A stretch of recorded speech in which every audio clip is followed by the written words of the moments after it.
So I'm just going to throw this up there for a minute. I'm not going to spend a whole lot of time with it, but I really like drawing these things. So this is my attempt to put together everything I said into a single drawing. And it's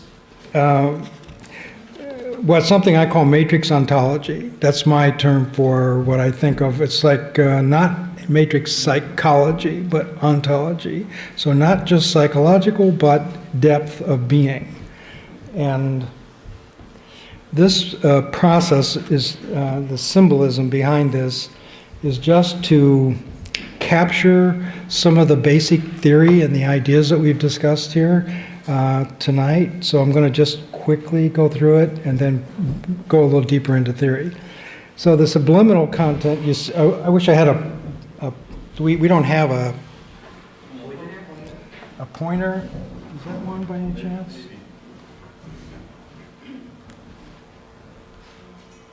No.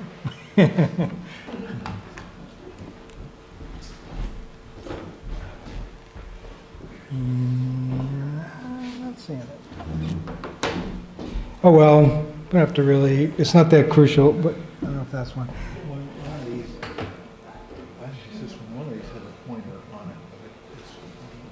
That's okay. That's all right. We'll manage. So the thing to notice about this drawing is this. You see the circle? Okay. You see the lines and the across the bottom circles and the lines across the top. They just simply symbolize a threshold. Okay. So the middle zone is where you are right now. It's in your waking state. You have dream memories. You could daydream, and you have a capacity for perception in your waking state. So the subliminal content, this is the point I want to make. The subliminal content, that lower third, the subliminal content represents for me the personal, the familial, the collective, the mythic, characterized by past orientation. So I think a lot of the subliminal mythic looks to the past more than it does the future. And I think this past idea is where the embedded archetypes and myths and images reside in this sort of subliminal lane. But then, and this is not in the literature, the hyperliminal.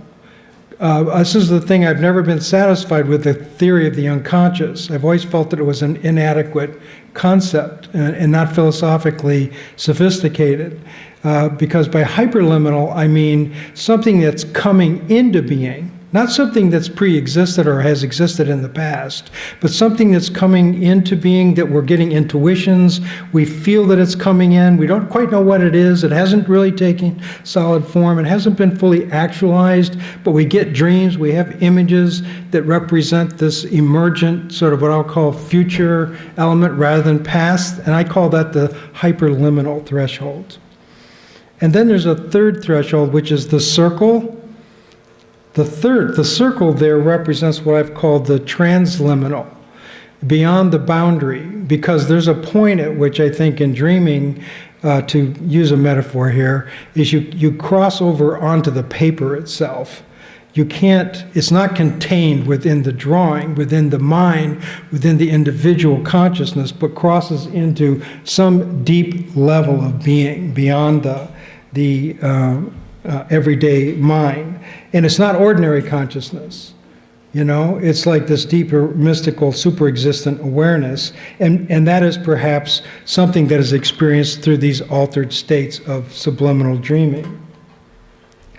And so at the zone between the 6 circles and the encompassing large circle is this what I call psi-active zone. So let's just look at it quickly. So you got waking states, you've got dreaming states, then you've got a hyperliminal emergent and a subliminal emergent from past and from future. That's the simple way to look at that diagram. And I think is there a boundary on our psi capacities?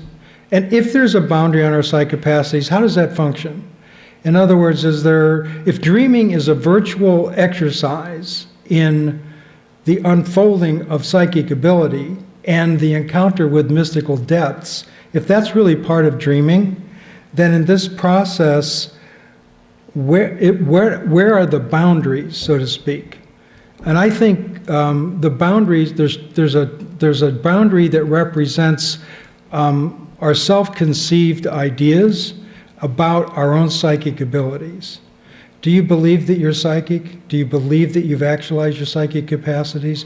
Do you hold a strong existential commitment to the actualization of those deep capacities? Because to me, that's the emergent field. It's like, if you're waiting for it to come to you, you may have a long wait. You know, you may have to engage your will and your commitment to your developmental self, as it were, to fully actualize this capacity that is out there in what I call the super-existent divine ground. And the process here, the issue, and the key to this, I believe, is that the psi-active altered states of consciousness are active in your dreaming experience in the dreams of all of you. My view is that everyone engages in some degree of psi-active dreaming. Now, it might be implicit psi, as I mentioned, and I believe that it leads into an opening toward deeper ground of being, deeper ground of becoming. And we have to learn, so to speak, to handle altered states. This is one of the things I've had to learn in my own dreaming, because in my own dreaming, I've come numerous times to a threshold where it challenges me to retain my consciousness in the face of this somewhat overwhelming horizon of possibility and energetic influx of awareness. And it's so easy to just go back to sleep, you know, to not sustain the I don't want to call it critical awareness, because that's not quite what it is, to sustain the awareness necessary to allow for the influx of that energy and the influx of that capacity to sustain your consciousness in an altered state. And I think really, you know, when you talk about enlightenment, really I think in many ways you're talking about radically altered states, not just mildly altered, but truly, deeply, profoundly altered. So that takes a special commitment, a special practice. This is where I think so many spiritual practices have come from, to help people sustain the deeper awareness and to enter into these altered states, which, you know, we see it in the meditation practice, in the Gansfield research, in LSD, you know, altered states of consciousness and so on, all promoting an awareness. But the trick is not the promotion of the awareness, it's sustaining it and immersing oneself in it in a sustained fashion that's, if I may put it this way, stays open. Doesn't regress, so to speak, doesn't fall back into ordinary everyday states of mind. And in the research, that's called enhanced human experience. And maintain, it's called EHE, an enhanced human experience, to sustain enhanced human experience. Where in the world can you get that kind of training? In your dreams. The dreaming process is the very place where it's being worked out, where it's really happening spontaneously to you. And if EHE is plausible in dreams, then what are the metaphysical implications of such a theory? So this is the kind of picture you usually get. You get that picture where it says conscious mind, personal unconscious, collective unconscious. Right? That's just like a standard model. It's the same thing. There's Jung's model. Ego, personal unconscious, and the collective unconscious, and male and female archetypes down there at the bottom. Okay, now that to me is not a sufficient model. That is not adequate to the kind of dreaming I'm talking about. It's operative, it works, but you notice there's no hyperliminal reference. There's no metaphysics here. There's no multidimensionality. It's pretty flat in a certain kind of way. And it makes our dreaming dependent upon the unconscious or the subconscious. But I'm not comfortable with that. I feel strongly that it has to accommodate the emergent higher consciousness. So surely dreams accommodate higher consciousness development and not just the past, the mythic that we've lived through and are struggling with collectively, but that which is emerging on the horizon here. So we need something that is more of a hyper-conscious dimension. And here I could spend a long time, but I'm going to try not to, okay? And that is that, what kind of model would I embrace, okay? I would embrace a pansentient model, pansentience, okay? Pansentience basically is a theory that basically says that the deeper ground of being and its superconscious structure is evolving up from the simplest structures, the atomic structures, the subatomic structures that themselves are imbued with sentience. You really have only got two choices.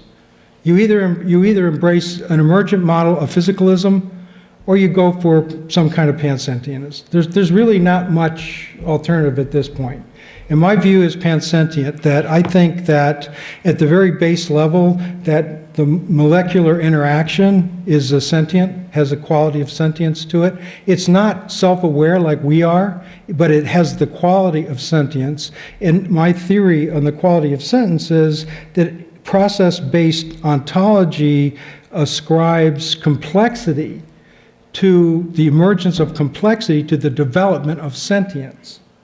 So that's the simple way of putting it. So think, small particles interact to form more complex structure, more complex structures interact with other complex structures, they become more complex, and as you get more and more complexity, you get greater sentience. You get a greater quality of sentence, you get more diversity in sentence. You keep going until you get up to the human scale. And you've got, it crosses over into qualia, what they call qualia, the descriptive features of sentience we can describe: awareness, memory, thought, imagination. Those are qualia, right? So the emergence of qualia, I believe, is through developmental complexity. And dreaming in this process serves to as a medium for the emergence of complexity psychically. How are we going to develop our psychic capacities? It's not a matter of taking a course, you know?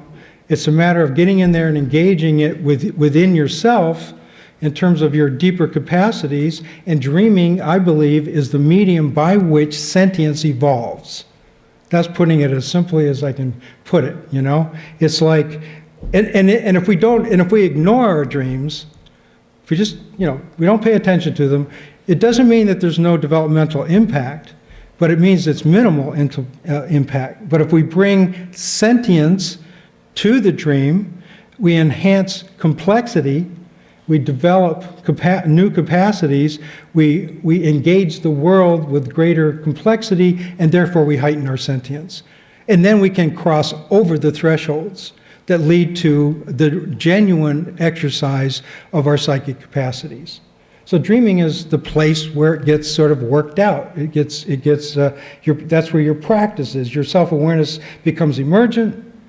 You know, now we could stop there and say, well, that sounds like something that is a matter of my will, for example. But that's not what I'm actually saying. I would also say this. I would say it's a process by which consciousness is between two poles, as I could put it this way. The emergent simplicity developing into greater complexity, and the fact that it is emergent through a super-existent reality. Where does it come from? Where does the sentience come from? How does the sentience evolve in the first place? It comes out of super-existent reality. And it takes all these incredible cosmic forms, of which we are just one, of a vast number of species. And that sentience is working itself out. But I'm not saying top-down authority. I'm not saying it tells us what we should become, as it were. It's providing us with the alternative to become. And it's operative within us and in our dreams and in our daily interactions and in our processes. And we have to embrace that destiny, that deeper capacity. And one excellent way to do that is through the study of your dreams. and to see how dreaming becomes a medium for really achieving the goals that we're capable of. Thus, dreaming based on beliefs and relationship can be a medium for sentient development where the dream becomes a virtual expression of latent sentient potential. And it becomes actualized. So one thing I've realized in my dreams is the experience of my dreams gets actualized and carried into my waking life, and actually giving me ideas like this, by the way, through the experience of dreaming and engaging the dream seriously and with full commitment through a lifetime of study to really understand how sentience evolves and how it really becomes something really profound. So this is a lot to take in. Okay. The thing is, you know, it's hard to characterize the superexistent to people. You know, I want to say, really, when I say sentience, and I say, okay, this is sentient, this has sentience, you know, everything around you has sentience, it's all sentient, but it's developed at different levels of complexity. So at the simple levels, it's just brute awareness, but the further you go in development, the more interactive it becomes, the more evolved. So you have animal consciousness, plant consciousness, mineral consciousness. I mean, it's all inherently in this large developmental scheme that doesn't press upon us. We have our own human concerns. We get so wrapped up in our own daily life and all of our goals and aspirations and so on. And yet, behind the scene, so to speak, the sentient capacity is urging us, this is how I would put it, urging us toward development, toward discovery, toward new insights, toward new actualizations of capacity. And the dream then becomes, and dream work, therefore becomes the medium by which this kind of accomplishment can be made. So, conclusion. First, dreams and dreaming need more nuanced categorization that maps to the rich complexity of actual ASC dreaming experience. I don't think we've got a rich enough or complex enough vocabulary to talk about this mostly. We need to develop that. Second, any account of dreaming that denies or simply ignores the metaphysical implications undermines primary human values as directly experienced in the subtle psychic dreaming contents. To me, psychic dreaming, supernal dreaming is revelatory. It shows that there's a conscious ground to being that is out there urging us forward in terms of our development. So we need metaphysical. Unconscious is not sufficient. It's just not a sufficient concept. So we need something more comprehensive. And third, dream interpretation, of course, is crucial. And transpersonal context requires not only the recognition of an ontological superexistent ground, but also a keen awareness of how that ground manifests in various dreaming types to stimulate growth and development. So how does it work? What does it mean to have telepathic dreams? How does telepathic dreams contribute to your developmental paradigm? Imagine you're a therapist. Hey, there's a lot of you here. So be a therapist and think about the actual application of psychic dreaming to human development, and it doesn't become a psychological problem.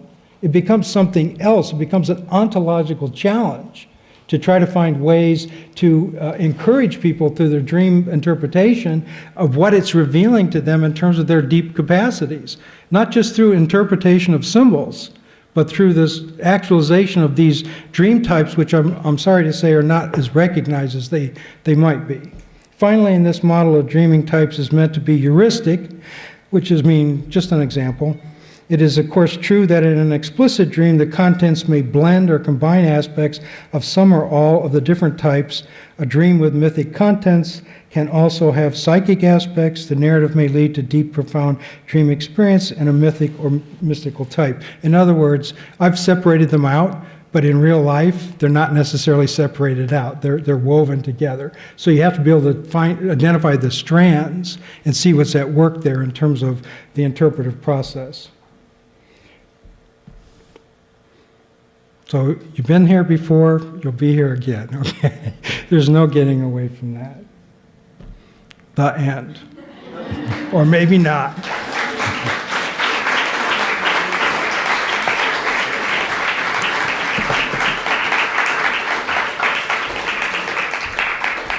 So I kind of buzzed through that last section there because I know people, I wanted people to have time to ask questions. So I'll be very happy to respond to any questions that people would like to ask. So don't be shy. Go ahead and ask some questions. Yes.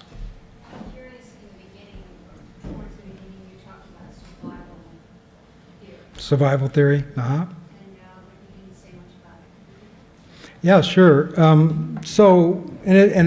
It's a good question in terms of the ontological theory as well, because if you subscribe to a theory of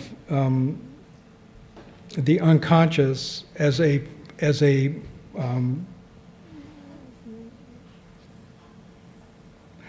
resource in which lived experience is held, including individual and also collective experience, it doesn't really support a theory of soul or some kind of life in which there would be life after death. I mean, it's a psychological construct, if we say unconscious. So survival in NDE, for example, strongly suggests, it's the best evidence. I mean, there's mediumship and other things, but the best evidence, I think, is NDE, because we have all these records, over 10,000 records at this point, in every single culture in the world. The Chinese have it, the Indians have it. I mean, it's all around. Everyone has these kinds of experience. And when you think about it ontologically, it means that at death, something continues. And it's not linked to the body, and it's not linked to the unconscious either.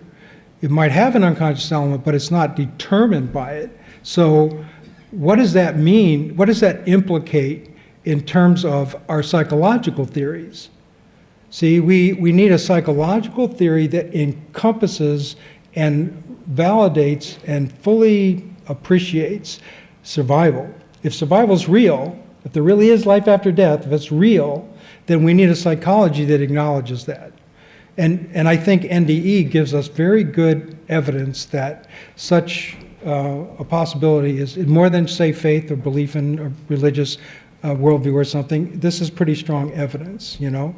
And I think that dream mediumship, in which people dream of the dead, I mean, I know if I ask you how many people have dreamed of the dead, a lot of people are going to raise your hand, because dreams of the dead are common in all cultures.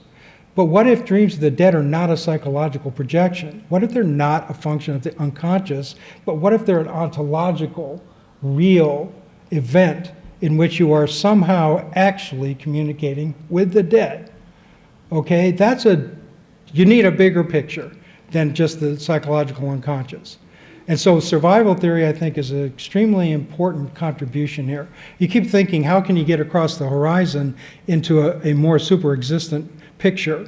Well, one way to do it is to put a zone in there that says there's everyday rational consciousness and there's mythic kinds of consciousness, but there's psychic consciousness that communicates across the line into something even more profound and more comprehensive. So that survival theory becomes a linchpin in developing a really paranormal theory of dreaming and human development. Does that make sense? Yeah. Okay. Yes. So what is your, where do you put the dream? Like, how do you know what I'm saying? Like, if you're having these experiences but you're not asleep, is it a dream? Or, like, is it a certain state that you measure on? See, there's that state question, you know. I've been avoiding that the whole time. I'm like, I don't want to say it's a state, you know. I want to say it's a highly variable state. You know, your capacity, I mean, okay, you could be in a daydream. Okay, and in a daydream you could have a psychic intuition that was actually accurate and veridical, true, right? Okay, so what's the state of mind there? You're like not awake exactly, but you're not exactly asleep. It's so intangible, you know? What? Yeah, I mean, it's difficult to, it's almost impossible to quantify it in any way. On the other hand, I think that the experience of psychic perception, apart from dreaming, okay, is a working phenomena that most people ignore. And what's happened with me is my dreaming has made me more aware of operative psi, so I'm more aware of operative psi in my waking state. It's like I like to call it the waking dream. Like, okay, I'm in the waking state, but I'm not just in an ordinary waking state. Maybe I'm receptive to some psi perception. But the thing I've learned about it, and I think this is really true, is it is very subtle. I think people think they want drama. It's what I call Hollywood shamanism. It's like, it's not Hollywood shamanism. It's not going to be like a flash of lightning and a ray gun or something. It's going to be really subtle. It's going to be so subtle that you could easily ignore it and not even pick up on what the information is you're getting. You say, I've heard it so often, well, I had this idea, but it's like, no, that can't be right. And what happens is the lack of capacity to affirm it in an altered state, whether you're waking or whatever, it tends to shut it down. I've seen that happen over and over with people, And you can shut it down. I have people actually come to me asking me how to shut it down, because they're having all kinds of psychic experiences. It's overwhelming. They don't want that. Yeah, there is ways to shut it down. You can do that. So it sounds like it's within our control. Like we have some input into how this evolves, and I like to say, and as the Buddhists would say, it's a matter of how you pay attention to things, and how you attend to the intuitions you get, and don't just bracket them out. But to reduce it, I can't reduce it to a state of any sort. Yeah, it's too complicated. What else? Yes? Suppose, I think this would explain your ontological theory. There was an Akashic record after you're just tapping into that. Right. It's outside of time and space. Right. Then what you're tapping into, you don't have to explain time. Yeah. I think that's true with a lot of people that have psychic capacities. They get the information, whether it's from Akashic records or whether it's telepathic or it's clairvoyance, but we don't really need an explanation in that sense. It becomes operative. Well, even if you don't, that's the way the physicists are going now. Right. It's an existence outside of the speed of light, time and space. Right. And my own theory is that what we call junk DNA is actually our memories are embedded, our genetic. Yeah. I'm not uncomfortable with that theory at all. Yeah. Yes. So I wanted to, one of the words that I would add to that, to your, is basically discipline. When you say pay attention. Discipline. Uh-huh. But I wanted to ask if you would speak to those cultures that encourage this kind of thinking. And a second part, if you have a view about the impact of technology in today's world on the development of what you're speaking about. It's a two-part related. Wow. Those are big questions. All answers are Okay, so I'll try to give brief answers. The first question is what I'll just call traditional cultures that teach spiritual disciplines that incorporate psychic phenomena and maybe mystical states as well. Buddhism, Hinduism, shamanism, Taoism, these other things. And of course those are very viable traditions that are, if you're inside the tradition, then it's a path. And those paths are, in many cases, highly evolved and very developed. But they take a commitment to that particular path. And in the American context, it's much more difficult to find that kind of strict commitment all out, so to speak. I have a friend, Lama Palden, who's an American woman raised in California, got married, had children, converted to Buddhism, and then went all the way and went on a 3-year meditation retreat in a cave for 3 years and lived in that cave and practiced the disciplines they gave her and came out transformed by it. And it was very effective for her. And she's a recognized high-level teacher now in America. And wow, that's amazing, So yes, but I think For most Americans, that's not going to happen, you know? So what else is an access into it rather than the committed? And that's why I say dreams, because everyone dreams and everyone has access to the dreams. If you work with the dream can really be very provocative and leading in a disciplined fashion. Yeah. So. And the other part on technology? Yeah. I'm kind of like this about technology. I mean, I think there's good things about it, you know, and I think that it doesn't matter how I feel about it because it's here to stay. So we're not getting away from it, you know. It's just like I watched the cell phone thing happen. I remember back in the day when there was no cell phones, okay, so do some of you, okay. But then all of a sudden there was more cell phones and everything was cell phones, and everybody's like, well, yeah, cell phones. They're everyday, ordinary thing, you know? But you know what? It's like we're communicating like never before. We've never, ever been in this level of communication through that technology. Now, I think, along with Desjardins, T.R. Desjardins, saying it's the neural network. It's like the planetary network is the electronic basis of our communication, that it could be supporting the evolution of global consciousness in some way. I'm open to that idea. The problem is when you get totally immersed in, and it's all about the tech and not about human development, then okay, then you start losing the value, so to speak. But I think, you know, I know the Gansfield material has gone on to develop meditation abilities, aura things that they can read. They're getting this biofield machine that they're developing now, where they can actually measure the biofield around your body up to 2 inches. You know, the University of Utah is doing electromagnetic field scans, which now come out to your, and you make pictures of it. It's like out to the tips of your fingers. It surrounds your entire body. It's a double torus field that has a pulse that goes like that in a circle all around your body. It's measurable. And you know what's fascinating about it? The strands of material that make up the electromagnetic field are different. They're not the same. And some are broken. And you know what heals this is sort of fascinating. You know what heals the broken bands? Kindness to other people.